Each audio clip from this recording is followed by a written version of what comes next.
Hello, hello, hello, everybody. Good morning, good afternoon, good evening. Welcome back. We're going to be reading chapter 12 and 13 in Don't Believe Everything You Think. And of course, this is written by Joseph Nguyen. All right, so chapter 12, nothing is either good or bad. There is nothing either good or bad, but thinking makes it so. William Shakespeare. Here's an analogy that helps put this into perspective. On a piano, there are 88 keys. When we look at a piano, we don't point out specific keys for no reason and say that that key is wrong. We only think a particular key is wrong if we think someone is playing a specific song and hits a key that isn't in the song. Inherently, the piano has no wrong keys, though. Only keys and notes sound more or less pleasant when played consecutively. Just like how there are no wrong keys on the piano, there are no wrong decisions in life. There's only thinking that gives us pleasant or unpleasant feelings. Putting things into a bucket of right or wrong, good or bad, creates duality and conditions in our lives, which determines how we feel. For instance, if we believe that opposing political parties are wrong or bad, this can cause animosity within us and make us feel a concoction of negative emotions. Let me just see when this book was written, because that is, I know that that's something that is so long-standing, especially, at least in America, because that's really the only politics that I don't really keep track of politics, but if I'm going to, that's going to be the politics I pay attention to because I live in America. This book was written in 2022, so one of the newer ones, probably one of the newest ones I've ever read on my channel that I can think of. But in no time has that ever been more prevalent than it is now.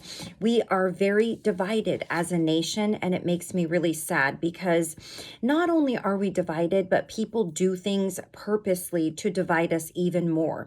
Whether it's making videos making fun of the other political party or memes or whatever it is to add to that hate. I saw something like that. It was a picture of different people and then a picture of like a taco, for example, an inanimate or insignificant object, asking which one you would save. And everybody said they would save the taco. And I kind of pointed out that, at the end of the day, we are all human beings and our end goal is usually the same. It's just that everyone has a different way to get there. They have a different route to get there. And they said, well, but they were doing it to us. And so why shouldn't we? And it's like, it just sounded so juvenile to me, and like it was just adding more to the problem. And I understand that not everybody thinks the way that I may think or you may think, and that is okay. And I let it go after that. But sometimes if you point out like, hey, this isn't really helping anything, it might make one or two people think like, okay, maybe it's not. And it may not. You never know. My goal with that is never to change somebody's mind, because let's face it, when you argue with somebody on social media in a comment section, the odds of changing their mind are slim to none. Unless you say something, the right person sees it and it hits a profound chord or a profound area of their thinking, and they actually think about it before blowing it off and moving on, or just thinking, oh, this person's just, has their head up in the clouds. Whatever it may be, this definitely is prevalent to where we are at this time. Anyhow, if on the other hand, we see different political parties in the same way as there are different keys on the piano and how there are no inherently wrong parties, then we open ourselves up to experience love, joy, and peace in the moment. We begin to see alternative perspectives that we haven't seen before and have an opportunity to deepen our understanding of the true nature of life. That's interesting. Another example would be hiking on a mountain and stopping at specific points to look at the beautiful view. There are no wrong spots that we can stop at, stand in, and take in the magnificence of nature. But by being open to all possible places we can stand in, we can see the view from different vantage points we haven't seen before. Instead of looking for right or wrong, good or bad in the world, look for truth. Instead of trying to prove we are right and they are wrong, or how they're better and we're worse, look for the truth in what's in front of you. I caution this by saying that many people believe what they think is the truth. For the most part, without this more profound understanding of life, most of what we think is not truth, even though it may seem like it.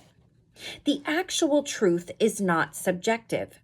If it's true for one person but not for another, then it's not a universal truth. Look for what is universally true for every conscious human being on the planet, no matter who they are, where they're from, and their background. That is the truth and where you'll find everything you've been searching for. Remember that the only place you can find this is deep within your being, so don't try to look for it outside of you. If you're confronted with something that may stir up negative emotions, go within yourself to find the source of universal truth deep within your soul. If you look for the answers outside or dig into external reasons for why you feel this way, you will be looking for the rest of eternity and you will never find it.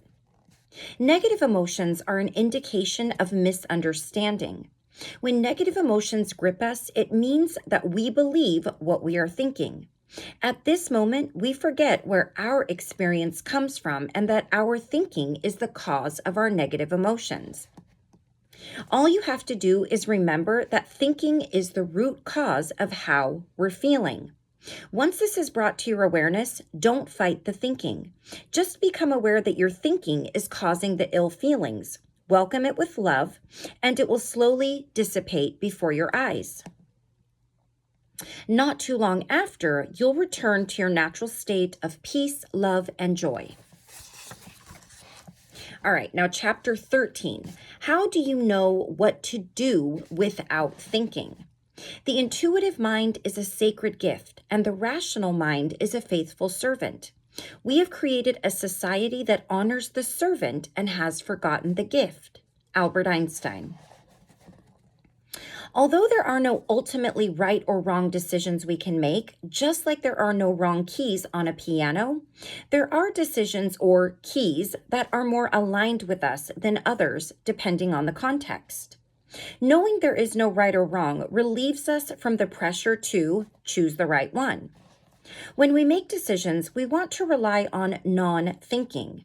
When we try to think, analyze, create pros and cons lists, and ask everyone, including our pets, for advice, it causes anxiety and frustration until we make the decision. Most of the time, we already know deep down what to do in any specific situation.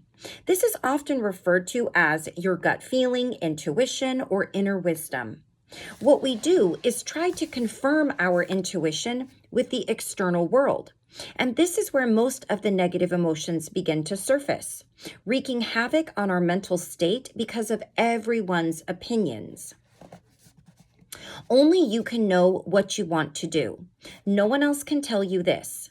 There will be mentors and coaches who can guide you to help you along the way, but the best ones will tell you to listen to your intuition and look within yourself for the answer. The truth is only ever within you. This is why many of us experience the phenomenon of regret when we know deep down what we should have done based on our gut feeling, but we ignored it and listened to someone else's advice or opinion. Your intuition will always lead you to where you need to go and what you should do at any moment. It's like a real-time inner GPS that will tell you when to take a detour and which path you should take if there is a blockage on the road to your destination. It's guaranteed that our inner GPS will guide us exactly where we want to go. But what's not guaranteed is how or which path it will put us on to take us there. There are infinite circumstances that can happen on the journey to the destination, but you can rest assured your GPS will get you there. Important note. We have an important note here from our author. Society will almost never confirm our intuition until it's mainstream already. For this reason, if you try to look outside for confirmation on what you know to be true for you, you'll almost always get backlash and differing opinions on what next steps you should take. Avoid looking externally for answers. Follow your intuition, gut feeling, inner wisdom, and the universe/God. When you do this, you will begin to see miracles occurring in your life that you never could have experienced or even dreamed of. Those with the faith and courage to do this will discover the true joy, peace, and love they have been looking for while enjoying the miracles of life. So, how do we know what to do without thinking? The truth is, we tend to know what to do, but we are just afraid to do it. For instance, if we want to lose weight, we already have a good idea of what we need to do. The formula for losing weight isn't rocket scientist or written in hieroglyphics. Most of us know that all we need to do is burn more calories than we consume, work out, eat healthy foods, and we'll lose weight. For anything in life, you most likely already know deep down what to do, but are afraid of doing it or don't believe that you are good enough to do it. The first step is realizing that you already know what to do, but think you don't because of fear or self-doubt.